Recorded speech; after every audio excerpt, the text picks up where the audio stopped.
ప్రెగ్నెన్సీలో weight gain అవ్వాలని అందరికీ తెలిసిందే, కానీ ఎవరెవరు ఎంత వెయిట్ గెయిన్ అవ్వాలి? నేను మీ doctor Vasantha, gynaecologist and high risk obstetrician from Guntur. ప్రెగ్నెన్సీలో బరువు పెరగాలని అందరూ చెప్తారు, కానీ ఎంత పెరగాలనేది ఎవరికి పెద్ద క్లియర్ ఐడియా ఉండదు. So let's talk about it. ప్రెగ్నెన్సీలో వెయిట్ గెయిన్ అనేది BMI మీద ఆధారపడి ఉంటుంది.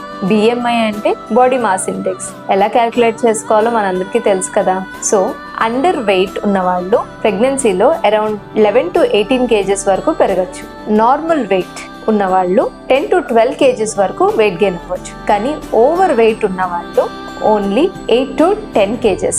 అదే ఒబీస్, మార్బిడ్ ఒబీస్ ఉన్న వాళ్ళైతే ఓన్లీ 6 to 8 kgs వెయిట్ పెరగాలి. సో మీ BMIని ఈ ఫార్ములాతో క్యాలిక్యులేట్ చేసుకుని ఎంత వెయిట్ గెయిన్ అవ్వాలో తెలుసుకోండి. సో ప్రెగ్నెన్సీ ప్లాన్ చేసుకుంటున్న వాళ్ళకి, ప్రెగ్నెంట్ మదర్స్కి ఈ వీడియోని తప్పకుండా షేర్ చేయండి.